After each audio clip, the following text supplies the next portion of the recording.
Alhamdulillah, wassalatu wassalamu ala rasulillah wa ala alihi wa sahbihi ajma'in. Assalamu alaikum wa rahmatullahi wa barakatuh. Bienvenue à vous dans cette deuxième vidéo concernant la basmala, Bismillahir Rahmanir Rahim. Et nous allons aborder ensemble l'analyse grammaticale, al-i'rab, dans cette présente vidéo. Donc l'analyse grammaticale de la basmala. La synthèse grammaticale évoquait la fonction de chaque mot dans la phrase. Bismillahir Rahmanir Rahim. Bi, le bas. Quelle est son analyse grammaticale? Le bi, on dira que c'est un harful jar. On dit d'abord sa nature. On dit de la nature d'un mot quand c'est un mot invariable. Donc c'est un harful jar. D'accord? Une particule du cas indirect. Toute particule, elle est invariable et figée, mabni. Sauf qu'on va préciser sur quelle voyelle elle est mabni, sur quel son. Elle est mabni sur la kasra. Donc on va dire mabniyun ala al-kasri, figé sur la kasra. Le kasra, c'est le fait de mettre une kasra. Et kasra, avec le tamarbuta, c'est le signe. C'est le petit trait que vous voyez ici, le petit accent. Donc kasra, donc figé sur le fait d'avoir mis une kasra. Et comme toute particule, qu'est-ce que l'on dit à la fin? Ça n'occupe aucune place dans l'analyse grammaticale. C'est en lieu et place de rien dans l'analyse grammaticale. La mahalla lahu minal i'rab. À lui tout seul, le bi, il n'occupe pas une fonction grammaticale, il n'occupe pas la place d'un nom commun, etc. Et ça, on le reverra lorsqu'on dira fi mahal, que ce mot-là, il est en lieu et place de tel élément dans la phrase. On le reverra, Inch'Allah, dans un autre verset.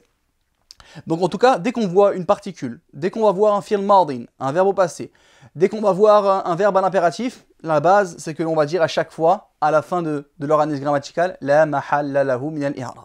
Ok? Le mot ismi, bismillah, par le nom de Allah. D'accord? Le nom de Allah.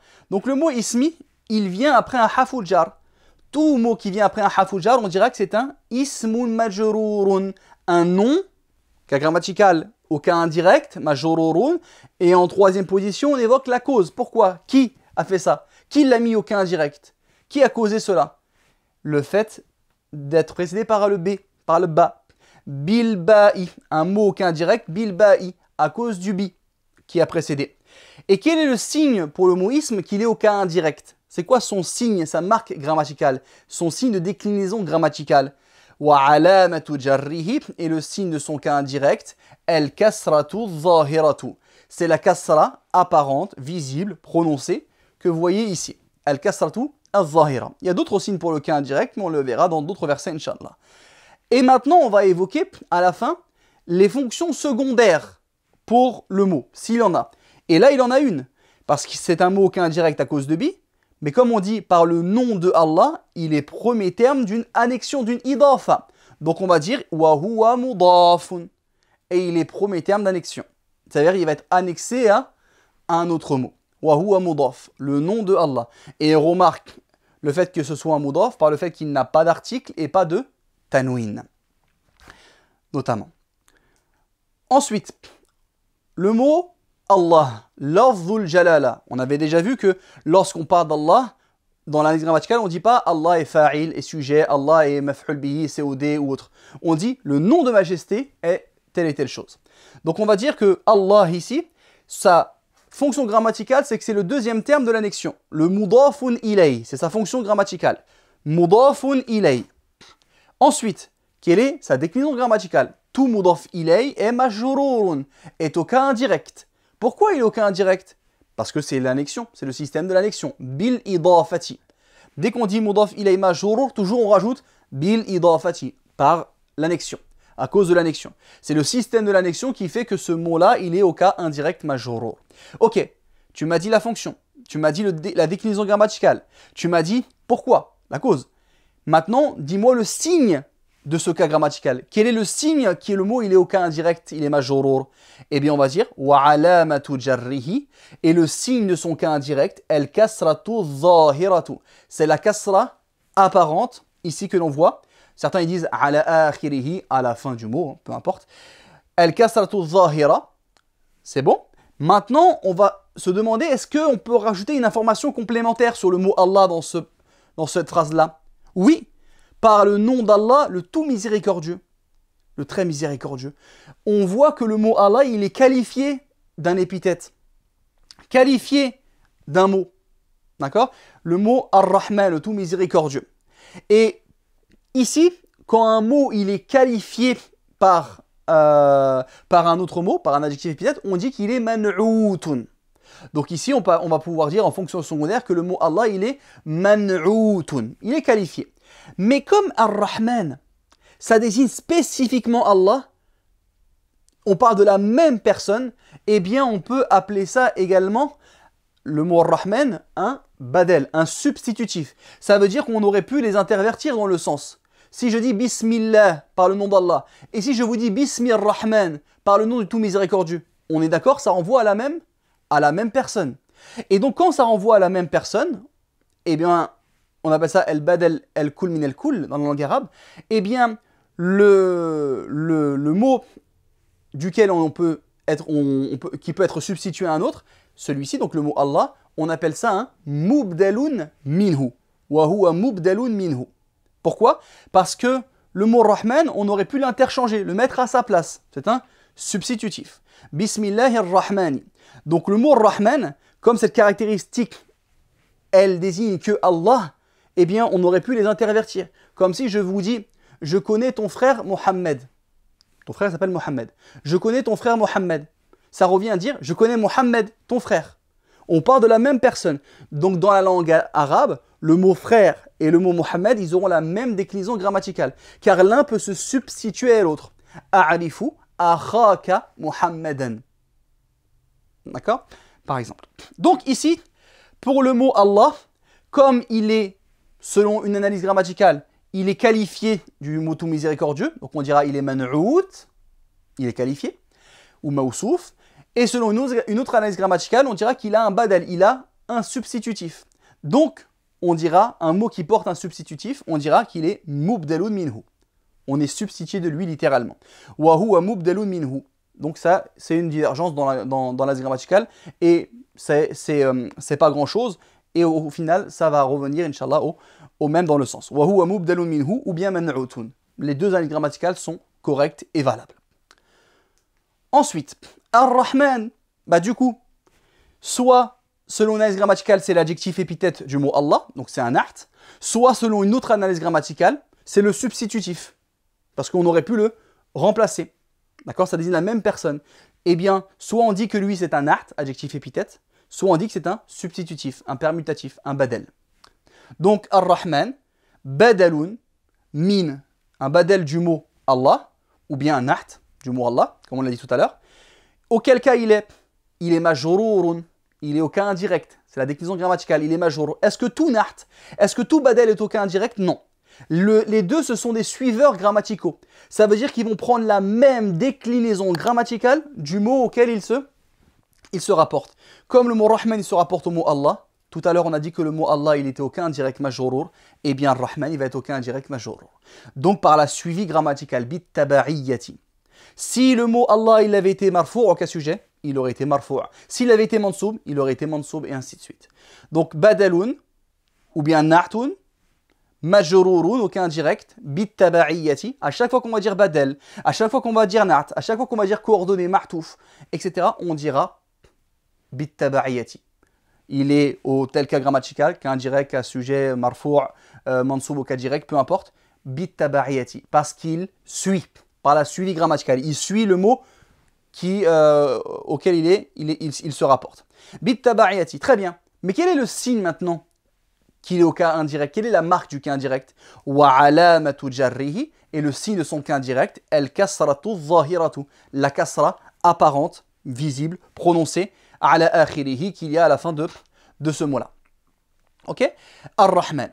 Pour la petite faïda, on aurait pu, en dehors de la basmala, elle a été rapportée comme ça, mais dans la langue arabe, on aurait pu dire Bismillahi ar-Rahmana.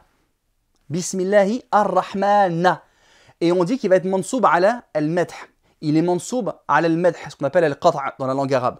Il va être au cas direct à cause d'un verbe sous-entendu qui est un verbe d'éloge. C'est-à-dire Bismillahi amdahu ar-Rahmana. Au nom d'Allah, et je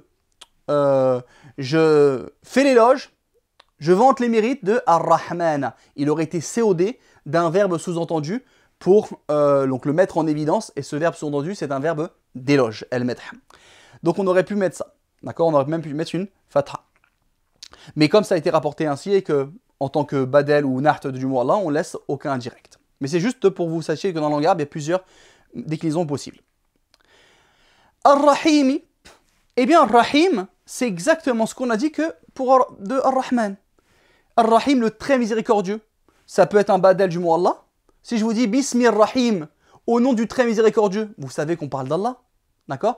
Donc soit c'est un permutatif, un substitutif, il peut se substituer au mot Allah, donc on dira badel du mot Allah, ou bien c'est un adjectif qualificatif épithète, un naht, d'accord? Un naht du mot Allah. Deux irabs possibles. Donc badel, thanin, deuxième badel, ou deuxième naht, nahtun thanin, deuxième naht du mot Allah, ou deuxième badel, substitutif du mot Allah, selon la divergence qu'on a explicitée. Auquel cas il est, on a dit la fonction, aucun indirect, majrurun. Pourquoi il est aucun indirect? Bitaba'iyati. Parce que c'est un suiveur grammatical, par la suivi grammatical. S'il avait été marfou', il aurait été marfou'. S'il avait été mansoub, il aurait été mansoub. Pas forcément avec le même signe grammatical, avec la même alama, mais le même cas grammatical en tout cas. Quel est le signe qu'il est aucun indirect? Wa alamatu jarrihi al-kasratu zahiratu. Et le signe qu'il est aucun indirect, c'est la kasra zahira, apparente et visible et prononcée que l'on voit à la fin. D'accord? Al-kasratu zahira. Et il n'a pas de fonction secondaire. Une fois qu'on a fait l'irab de chaque élément, chaque mot, chaque terme, on fait l'irab des ensembles s'il y en a. Là, ici, il y a un ensemble. Il y a un harfu jar plus un nom. On appelle ça al-jarru wal-majrur. Le mot qui met aucun indirect, donc le bi, et le majrur, le mot qui a été mis aucun indirect, le mot ism. Cet ensemble-là, on appelle ça un ensemble de phrases, une shibu jumla. Donc, bismi, concentrez-vous ici. Bismillahirrahmanirrahim. Cette semblant de phrase-là. On dit que wal-jar wal-majrur, bismi, c'est lié à quelque chose, forcément. Mais lié à quoi? Quand je dis au nom d'Allah, le tout miséricordieux, le très miséricordieux, c'est quoi qui est sous-entendu? C'est un semblant de phrase. Ça vient en relation avec quelque chose qui suit ou qui a précédé ou qui est sous-entendu. D'accord? Je ne peux pas dire, par exemple, je fais une phrase comme ça, je dis dans la maison, fil baiti, et je m'arrête. Dans la maison, fil baiti. Il faut qu'il y ait un contexte, qui soit lié à quelque chose qui est venu auparavant, par exemple. Et bien, de la même manière, une shibu jumla, c'est forcément lié à quelque chose. À quoi c'est lié? Eh bien, il y a divergence des savants, des grammairiens. Mais tout ça, ça renvoie au même sens, Inch'Allah. Qu'est-ce que nous disent nos savants? Ils nous disent que ce jarru wal majrur sont muta'alliqani, sont reliés à quoi? Bi fi'lin mahdhoufin, un verbe implicite, un verbe supprimé, un verbe élidé, dont son sous-entendu est taqdiruhu, son sous-entendu, son estimation à ce verbe-là, c'est quoi? C'est le verbe abda'u. Je débute. Abtadi'u, je commence. Aqra'u, je lis. Atlu, je récite. En gros, c'est comme si l'on disait Bismillahirrahmanirrahimi, aqra'u. Au nom d'Allah, le tout miséricordieux, le très miséricordieux, je lis. Bismillahirrahmanirrahim, abtadi'u, abda'u, aqra'u. Au nom d'Allah, le tout miséricordieux, le très miséricordieux, je débute, je lis, je récite, je commence.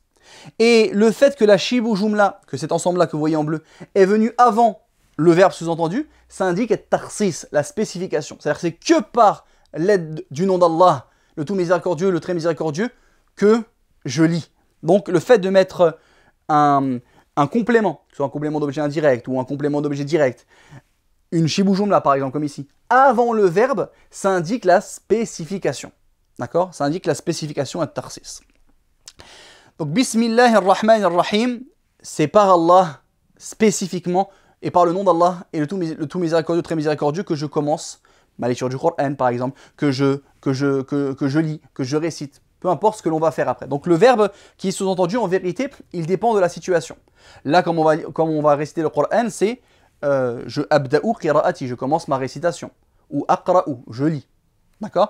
Et si je vous dis Bismillah avant de manger, ça veut dire Bismillahi, sous-entendu akulu, je mange. Avant de boire, vous dites Bismillah, sous-entendu Bismillahi ashrabu. Par le nom d'Allah, je bois. Et ainsi de suite. Donc certains, ils ont dit que le jar ou le majrur, et tout ce qui s'y rapporte avec, hein, c'est relié à un verbe sous-entendu dont son sous-entendu est abda'u, aqra'u, abtadi'u, tout ça c'est correct. D'autres ont dit que non, en fait, à l'origine, c'est pas une phrase verbale. C'est pas une phrase verbale, ça, à l'origine. Mais à l'origine, c'est une phrase nominale. Donc, ils nous disent que le jar ou al majrour bismi muta'alliqani sont reliés bi khabarin mahzouf, un khabar supprimé, li mubtada'in muqaddar, à un mubtada qui est lui-même sous-entendu, dont son sous-entendu, taqdiruhu, c'est ibtida'i, mon commencement. Bad'i, mon début. Qira'ati, ma lecture. Tilawati, ma récitation. Tout ça, c'est les mubtada qu'on peut reformuler. En gros, voici la phrase. Bismillahirrahmanirrahim. C'est la fin de cette phrase-là. Ibtida'i, mubtada. Mon commencement. Et ka'inun, c'est le khabar supprimé. Ka'inun, le mot existant. Le mot, voilà. Mon commencement est existant, mon commencement est réalisé. Bismillahirrahmanirrahim. Par le nom d'Allah, le tout miséricordieux, le très miséricordieux. Donc ça serait le mubtada sous-entendu. Ibtida'i, bad'i, mon début, mon commencement, qira'ati, ma lecture. Et le khabar sous-entendu, ka'inun, ou thabitun. Il y a plusieurs manières il y a plusieurs sortes de khabar sous-entendu. Ibtida'i, ka'inun, mon commencement est présent, mon commencement est existant, mon commencement est concrétisé et réalisé par le nom d'Allah, le tout miséricordieux, le très miséricordieux. Et donc cette shibu jumla, ce jar et le majrour, il est en lien avec le khabar ka'inun, est existant, est concrétisé par le nom d'Allah, le tout miséricordieux, le très miséricordieux. Donc ça, cette shibu jumla, cette semblant de phrase, il est relié à ce khabar qui est sous-entendu. Et le mubtada également, il est sous-entendu également dans Bismillahirrahmanirrahim.